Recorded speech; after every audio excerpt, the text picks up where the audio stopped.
జై శ్రీరామ్ అందరికీ నమస్కారం వెల్కమ్ టు న్యూస్ అఖండ నేను మీ కస్తూరి శ్రీధర్ మిత్రులారా ఒక బిగ్ బ్లాస్టింగ్ న్యూస్ ఒకటి తీసుకొచ్చిన న్యూస్ మాత్రం సూపర్గా ఉన్నది సరే ఉత్తరప్రదేశ్లోనే మన హిందువులకు పరమ పవిత్రమైనటువంటి వారణాసి నగరం అంటే కాశీ నగరం ఉండదన్నమాట ఇక వారణాసి నగరంలో మొన్నటి వరకు హిందువులు ఎదుర్కొన్నటువంటి ఇబ్బందులు అన్నీ కావు గత 800 సంవత్సరాల నుంచి వారణాసి విశిష్టతను కాపాడుకోవడానికి ఈ వారణాసి హిందువులు పడినటువంటి బాధలు కష్టాలు అన్నీ కావు తమ ధన మాన ప్రాణాలన్నింటినీ కూడా సమర్పించుకున్నారు ఈ వారణాసి పుణ్యక్షేత్రాన్ని విధ్వంసం చేసేందుకు ఆనాటి మన దేశ దురాక్రమణదారులైనటువంటి ఈ మొఘలుల నుండి ఈనాటి సమాజ్వాదీ పార్టీ వరకు అందరూ కూడా ప్రయత్నించిన వాళ్ళే కానీ ఆ కాశీ విశ్వేశ్వరుని దయవలన వాళ్ళ ప్రయత్నాలన్నీ కూడా ఫెయిల్ అయిపోయినాయి ఆనాటి నుంచి మొన్నటి వరకు పెద్ద ఎత్తున ఈ మత మార్పిళ్ళకైతే ప్రయత్నం చేశారు అయినప్పటికీ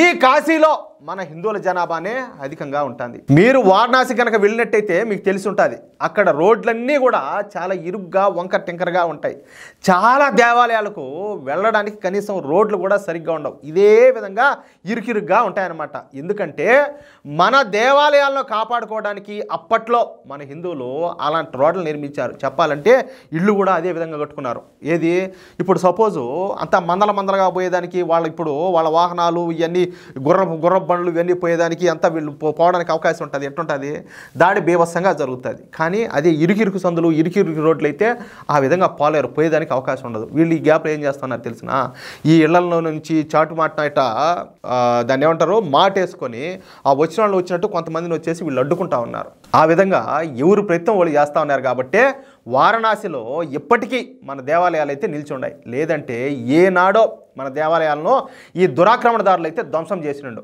అయితే కాలం మారింది ఇప్పుడు ఈ కేంద్రంలోనూ అదేవిధంగా ఉత్తరప్రదేశ్ రాష్ట్రంలోనూ బలమైనటువంటి భారతీయ జనతా పార్టీ ప్రభుత్వాలు ఏర్పడినాయి పైగా హిందూ సమాజంలో ఇప్పుడిప్పుడే చైతన్యం అయితే మొదలైంది హిందువులు మెల్లగా జాగృతం అవుతున్నారు దీంతో ఇక వారణాసి నగరంలో పెద్ద రోడ్లను నిర్మించాలని చెప్పేసి యోగి ఆదిత్యనాథ్ ప్రభుత్వం సంకల్పం తీసుకునేది ఎందుకంటే ఈ వారణాసిలో ప్రధాని నరేంద్ర మోడీ గారు విశిష్టమైన కాశీ విశ్వనాథ్ కారిడార్ను నిర్మించిన సంగతి మీరందరూ వినే ఉంటారు కాశీ విశ్వనాథ దేవాలయం ప్రసిద్ధమైనటువంటి దేవాలయం ఇది ఉత్తరప్రదేశ్లోని వారణాసిలో పవిత్ర గంగానదికి పశ్చిమ ఒడ్డున ఉన్నది ఇది శివాలయాలలో అత్యంత పవిత్రమైనటువంటి 12 జ్యోతిర్లింగాల్లో ఒకటి ఇక్కడ కొలువై ఉన్నటువంటి మూర్తిని విశ్వనాథుడని విశ్వేశ్వరుడని అంటారు అంటే మన శివయ్య స్వామి పురాతన కాలంలో ఈ వారణాసిని కాశీ అని పిలుస్తూ ఉన్నారు కాశీ అంటే ఇప్పుడు ప్రకాశమైన అంటారు కదా అంటే కాశీ అంటే మెరుస్తున్నా అని చెప్పేసి మరొక అర్థం కూడా వస్తుంది అందుకే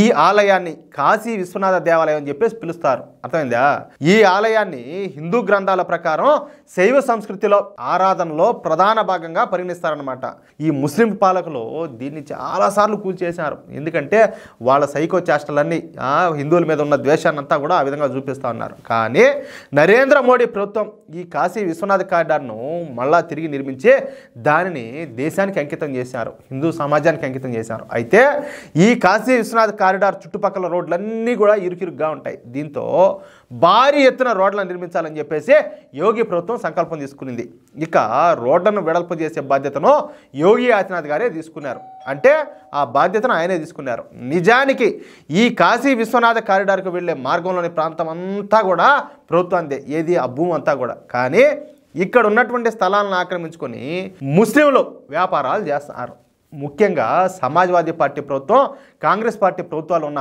సమయంలోనే ముస్లింలు ఈ ప్రాంతాన్ని అంతటిని కూడా ఆక్రమించుకొని వ్యాపారాలు చేయడం ప్రారంభించారు ఆ విధంగా ఒకరు కాదు ఇద్దరు కాదు ముగ్గురు కాదు ఏకంగా 10,000 మందికి పైగా ముస్లింలు ఈ ప్రాంతాన్ని మొత్తం కూడా ఆక్రమించుకొని వ్యాపారాలు చేయడం స్టార్ట్ చేశారు కానీ నిజానికి అదంతా కూడా ప్రభుత్వ భూమే దీంతో రోడ్ల పక్కన ప్రభుత్వ భూములలో వ్యాపారాలు చేస్తున్నటువంటి ముస్లింలందరినీ కూడా అక్కడి నుంచి తరివేయాలని చెప్పేసి యోగి ఆదిత్యనాథ్ గారు ఒక నిర్ణయానికి వచ్చినారు అనుకున్నదే తడువుగా ఇక్కడ ఒక భారీ సర్వేను కూడా ఏర్పాటు చేశారు ఈ సర్వేలో అక్కడ ఉన్నటువంటి 10,000 షాపులు ప్రభుత్వ భూముల్లో ఉన్నట్టు తెలిసిపోయింది అంతే ఇక ఈ 10,000 షాపులను మూయించేయడానికే యోగి ఆదిత్యనాథ్ గారు ఒక పథక రచన చేశారు ఈ భూమి ప్రభుత్వ భూమి అని ఈ భూమిని మీరు అక్రమంగా ఆక్రమించుకున్నారని, ఒకవేళ ఈ భూమి మీదైనట్టయితే అందుకు సంబంధించిన పత్రాలు తీసుకురావాలని చెప్పేసి ఈ 10,000 షాపులకు సంబంధించినటువంటి యజమానులకు నోటీసులు జారీ చేశారు. పాయ్ ఇంకేమన్నా కథ ఇంక పాయ్ రగిలిపాయి ఎత్తిపోయింది ఇంక జెండా, ఇంకేముండదు,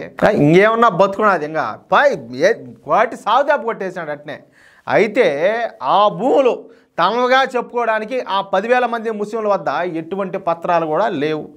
అదేందో చెప్తా ఉంటారు, ఆమె కాగజ్ నైతి ఖాయంగే అనేసి, అంటే మేము పేపర్లో చూపిమని ఉంటే కదా చూపించేదానికి. అది దీంతో వెంటనే ఆ భూమిని అంతటిని కూడా ఖాళీ చేయమని చెప్పేసి యోగి ఆదిత్యనాథ్ ప్రభుత్వం ఆదేశాలు జారీ చేసింది. ఇందుకు 1 నెల రోజుల సమయం కూడా ఇచ్చింది. ఇక ఆ షాపులను తొలగించిన తర్వాత రహదారులను వెడల్పు చేసి హిందూ దేవాలయాల వద్ద వ్యాపారం చేసుకునే అవకాశాన్ని కూడా హిందూ వ్యాపారులకే కల్పించనున్నారు. అర్థమైందా? ఇది ఒక అద్భుతమైన ఆలోచన అని చెప్పొచ్చు. అంటే ఒక్క దెబ్బకు 2 పిట్టలన్నమాట. యోగి అంటే అట్టుంటుంది, మామూలుగా ఉండదు. కానీ ఒక మాట, ఏదేమైనా కూడా ఆయన చాలా ధర్మాత్ముడు, చాలా మంచోడు ఆయన. ఎందుకంటే ఇన్ని కుటుంబాలు రోడ్ల మీద పడుతున్నాయన్నా కూడా ఆయనకు ఉంటుంది మనసులో కొంచెం. కాబట్టి వాళ్ళకు ఎక్కడో చోట అవకాశం ఇస్తాడు, వ్యాపారాలు చేసుకునేదానికి ఎక్కడో చోట కల్పిస్తాడని చెప్పేసి నేనైతే అనుకుంటున్నాను. ఎందుకంటే నాకు ఆ విధంగా అనిపిస్తుంది. ఎందుకంటే ఆయన చేసేది ధర్మపాలన. సరే వీళ్ళు ఎటాటోళ్ళైనా కావచ్చు, ఆయన మనిషి చాలా ఉత్తముడు, మహానుభావుడు, మహాత్ముడు. ఆయన ఖచ్చితంగా వాళ్ళకైతే అంత ఇబ్బంది పెట్టడని చెప్పి నేను అనుకుంటున్నాను. అక్కడి నుంచి ఖాళీ చేసినప్పటికీ ఎక్కడో చోట అయితే కొంత భూమిని అయితే వాళ్ళకి కేటాయిస్తాడు, ఏది వ్యాపారాలు చేసుకోవడానికి. ఆ నమ్మకం అయితే నాకు ఉన్నది. అర్థమైందా? అది మ్యాటర్. మిత్రులారా, ఈ న్యూస్ మీకు నచ్చినట్లయితే దయచేసి ఈ న్యూస్ను ప్రతి ఒక్కరు కూడా షేర్ చేయండి. అదేవిధంగా మీ యొక్క అమూల్యమైన అభిప్రాయాలను ప్రతి ఒక్కరు కామెంట్ రూపంలో తెలియజేయండి. ప్లీజ్ సబ్స్క్రైబ్ చేసుకోండి. జై శ్రీరామ్.